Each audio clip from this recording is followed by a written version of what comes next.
chaanaalii kanaaf haaraa yoo taatan Sirrii Tuubii subscribe godhaa. Eenyu isheen? Seenessa asoosama gabaabaa seenaa dhugaa irratti hundaa'e. Seenessaan Koomar Tikeetii Addessaa Wagii. Fulbaana 22 jiini 2011 akka lakkoofsa biyya kanaatti ture. Kan ganamaan qubeen walitti aanan lamaan walitti firoomanii ergaa gabaabaa ta'anii Facebook irratti naaf dhufan. Ergichi gabaabaan sun haay kan jedhu ture.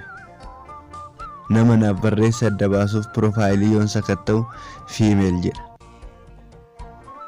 Akkas jechuun shamarraa ta'uu ishee argisiisa. Kanarraa kan hafe barreeffamoota waa'ee jaalalaaf barreeffamantu tarree galanii jiru malee wanti biraa achirra hin jiru. Haay jedheen deebiseef. Kanarratti waan biraa otoo hin dabaliin keessaa baate. Qalbii koo rarraasuu isheeti. Hamman kutaa 12ffaa xumurutti shamarran waliin hariiroo jaalalaa hin uumne. Feesbuukis yoo ta'e barnoota irratti baay'ee waan xiyyeeffadhuuf hamma yuunivarsiitii saayinsii fi teekinooloojii Adaamaa seenutti hin bananne. Ijoollee bakki bultii keenyaa tokko nu ga'eetu akkam fayyadamuuf naaf saaqan. Jaalallis Feesbuukiinis anaaf haaraa ture. Keessa kootti ijaan ilaalee shamarran nama raru.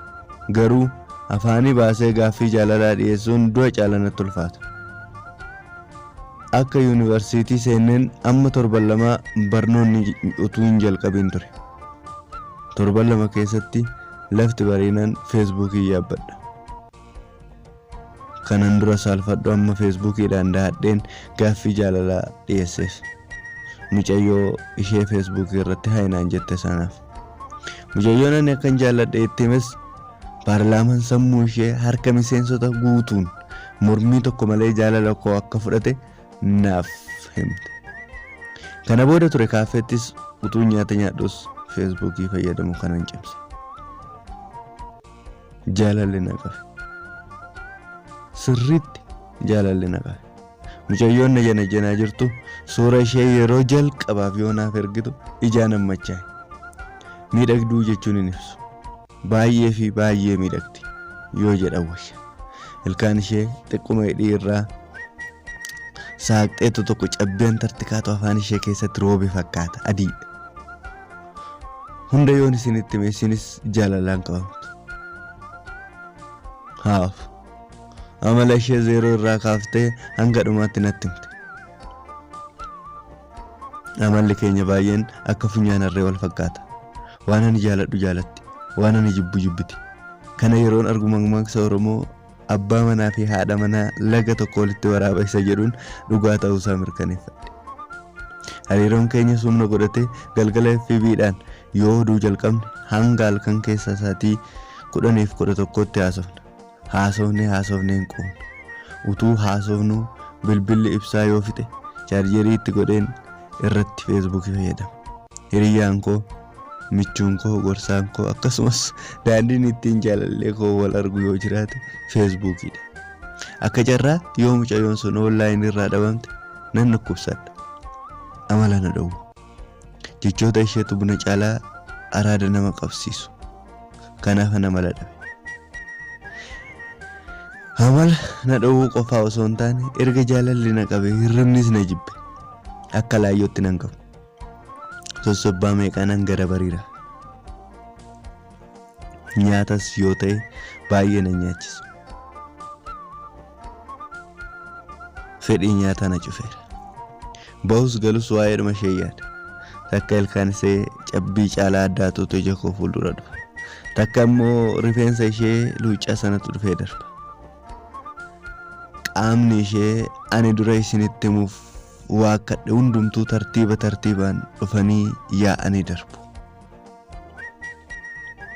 Giiftii jechaan namacheessite kana sagalee ishee dhaga'een boqodhee barnoota koo jalqaba jedheen bilbiluuf hin barbaade.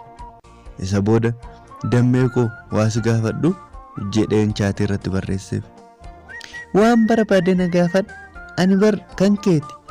Kan anaan hin gaafanne eenyuun gaafatta jettee yoo naaf deebiftu galaana gammachuurraan bololi. ulfaatinni koos waan dabalee natti fakkaate. Madaala hangaatu na bira hin jiruuf namni dabaleera jedheen shakka. Utuman sodaadhuun kallattiidhaan immoo fayyadamee siif bilbiluun barbaada. Lakkoofsa bilbilaa kee qofaas naa darbadhumeen jedhe. Bareedaa koo kanan jiraadhu magaalaa Dubaayii keessa ni beekta. Maatiin sun ammoo manaa gadi nan baasan. Bilbila koo irratti immoo feesbuukiidhaan ala appilikeeshinii biraa akkan irratti fe'u naaf hin eeyyaman. Kanaaf FB dhumaan haasoon sitti himne malee iftaan nan dhufa. Booletti na eegda damma koo jettee feesbuuk irraa baate. Barreeffama kana yeroon dubbise gammachuu guddaatu natti dhaga'ama. Akka yeroo taphattoonni kubbaa miilaa galchii galchan gammadaniitti harka koo abootti fadheen yes jedhanii. Isa booda wanti natti ulfaate guyyaan 3 waggaa 3 caalaa fagaachuu isaati. Biiftuu yeroo kaanii akka waan gatii namarra baay'atee daddaftee fiigdee galtu amma immoo gaticha ofirraa baaftee namirraa qarshii fudhachuuf akka waan eegduutti dhaabatti. Utuun humna qabaadhee guyyaa 3 asarkisee gabaabseen har'a taasisee jaalallee koo argan ture. Aangoo isaa uumaan naaf hin kennine malee maalan godha. Jalqaba akkam akka nama godhu sunuu beektu. Halkan tokko buleen abbaa kootii bilbileen qarshii gaafadhe. Meeqa si barbaachisa naan jedhan. Qarshii 3,000 naaf ergaa. Yeroo fireeshummaa kana waan baay'ee nama barbaachisan jedheen. Qarshiin kan na barbaachiseef boolee dhaqee jaalallee afaan dammaa kana miidhagduu dhaabadhu na ilaali jettu kana arguuf. Qarshii duraan qabutti dabaladheen waan na barbaachisu hundumaa guuttadheen dhaqee arga jedheen. Innis yeruma sana qarshiin gaafadhe naaf erge. Turtii guyyaa 3 keessatti wanta ariifatee naaf ta'e yoo jiraate qarshii abbaan koo ariifatee naaf ergedha. Guyyaa beellama koo eegeen abaaboo ittiin nama simatan bitadhee gara boolee deeme. Iyyaafannaa meeqaanan buufata xiyyaaraa seene. Beellamni keenya sa'aatii 7 ture. Sa'aatii 6 achi ga'e. Fuuldura buufata xiyyaaraa buna dhugaa akkan eegu natti himte. Sa'aatiin tokko waggaa tokkoo ol natti ta'e. Shaayii dhugee gatiin isaa kan iddoo biraa irraa dachaa iddoo waan caaluuf gatii isaaf dubbadhullee sa'aatiin gahuu dide. Buna dhugee yeroo miilli isaa kaalamee achiin deemu. Feesbuukii banee miisajjii ishee irra deddeebi'ee dubbisu sanu hammam addaan fagaata seetan sa'aatiin 6:07.